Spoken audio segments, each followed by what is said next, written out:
गांव में पहुंचे। गांव किले के पास बसा हुआ था और स्थानीय लोगों के पास इसके बारे में कई अजीब कहानियां थी। जैसे ही सूरज ढला, गांव का माहौल और भी रहस्यमय हो गया। गौरव और प्रीति ने गांव के बुजुर्गों से जानकारी इकट्ठा करने का फैसला किया। नमस्ते दादाजी, हम एक अदृश्य किले की खोज करने आए हैं। क्या आप इसके बारे में कुछ बता सकते हैं? ओह मेरे बच्चे, वो किला बहुत पुराना और बहुत खतरनाक है। रात में पूरा किला अदृश्य हो जाता है।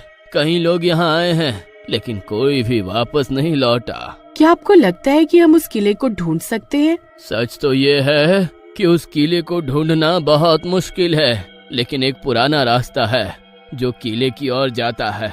अगर आप वहाँ जाना चाहते हैं तो सावधान रहना। हमने उसे ढूंढने का फैसला कर लिया है। धन्यवाद दादाजी।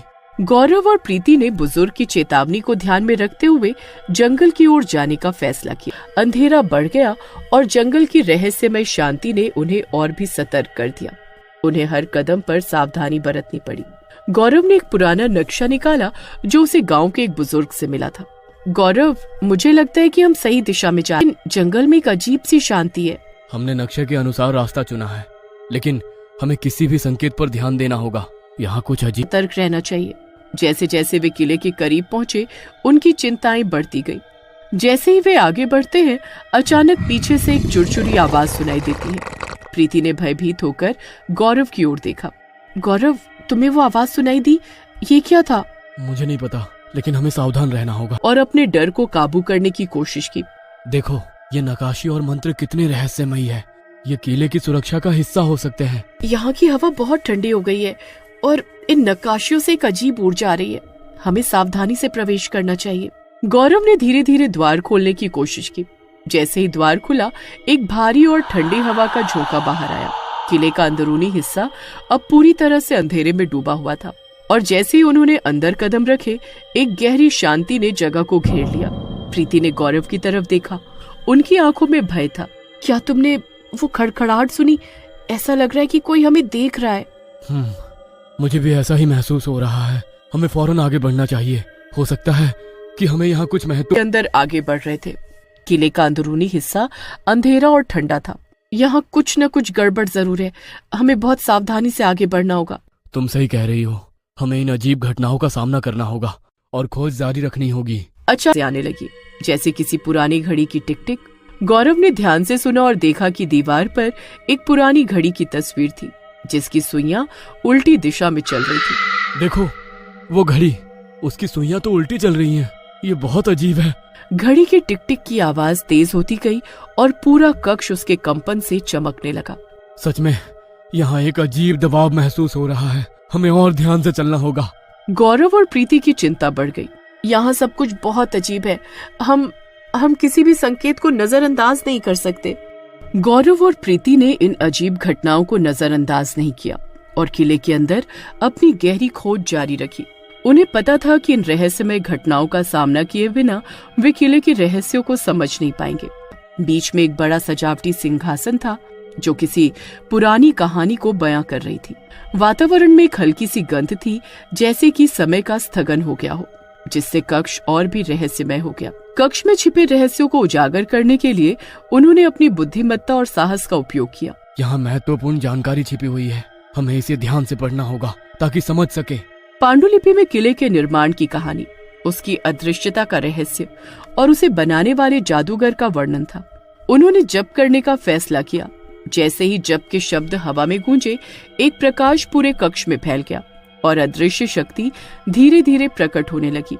ये जप किले के रहस्यों को खोलने की कुंजी है। हमें इसे सही ढंग से उच्चारित करना होगा। गौरव और प्रीति ने जप जारी रखा और रहस्यमय प्रकाश ने पूरे कक्ष को भर दिया। उन्हें पता था कि वे किले के रहस्य को सुलझाने के करीब थे और उन्हें एक अनजाने खतरे का आभास होने लगा। जैसे जैसे जप आगे बढ़ा, कक्ष में एक हलचल पैदा होने लगी। गौरव और प्रीति ने एक दूसरे को देखा और उनके मन में ये सवाल था कि क्या वे इस रहस्य को सही सलामत सुलझा पाएंगे। गौरव और शब्द के साथ पत्थर की चमक फीकी पड़ने लगी और कक्ष की रोशनी मंद हो गई। किले के चारों ओर का अदृश्य जादू टूटने लगा। हम सफल हो गए हैं। ये किला अब डर का स्थान नहीं रहेगा। हमने इसकी सुरक्षा को सभी के लिए बहाल कर दिया है। जैसे ही वे मंत्र का जाप जारी रखते हैं, कक्ष एक अलौकिक गूंज से कंपन करने लगा। प्रीति, ये सब किस तरह का रहस्योद्घाटन है? दोनों आश्चर्यचकित होकर खड़े हो गए जब रहस्यमय बाधाएं टूट गईं और किले की असली वास्तुकला प्रकट हो गई। कभी डरावना दिखने वाला ढांचा अब एक अद्भुत चमत्कार में बदल गया।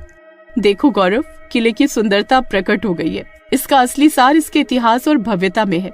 हाँ प्रीति, हमारी यात्रा न केवल रहस्यों को दूर किया है बल्कि एक धरोहर के खजाने को भी उजागर किया है। एक हल्की हवा कक्ष में बहने लगी, जैसे किला खुद राहत की सांस ले रहा हो। गौरव और प्रीति जानते थे कि उन्होंने अपने लक्ष्य से अधिक हासिल किया है। इसके बाद वो दोनों वहां से चले गए। गांव में लौटते ही गौरव और प्रीति का स्वागत जोरदार उत्सव के साथ किया जाता है। गांव के लोग खुश होते हैं और गौरव और प्रीति की बहादुरी की कहानी सुनने के लिए इकट्ठे होते हैं। ऋषि, सीमा, आप दोनों ने कमाल कर दिया। अब हम सब सुरक्षित हैं। हाँ, हमने उस बुरी शक्ति को हरा दिया है। अब कोई भी उस जंगल में जाने से नहीं डरेगा। हमें खुशी है कि हम गांव को सुरक्षित कर पाए। अब हमें इस विजय का जश्न मनाना चाहिए। आज रात हम सब मिलकर बड़ा उत्सव मनाते हैं। रात भर गीत, नृत्य और खुशियाँ होती हैं। गौरव और प्रीति के साहस की कहानी सबको प्रेरित करती है। आज की रात हमें हमेशा याद रहेगी। हमने गांव को सुरक्षित किया। रात भर उत्सव मनाने के बाद गौरव और प्रीति थकान से लेकिन खुशी से भरे अपने घर लौटते हैं। उन्हें पता है कि उन्होंने गांव को एक बड़े खतरे से बचा लिया है। अब हमें कुछ दिनों के लिए आराम करना चाहिए। दोनों अपने घर की ओर बढ़ते हैं, ये जानते हुए कि उन्होंने गांव के लिए एक बड़ा काम किया है। गौरव और प्रीति की साहसिक यात्रा ने गांव को एक बड़े खतरे से बचाया। उनके निडर प्रयास और संजीवनी शक्ति ने जंगल के रहस्यों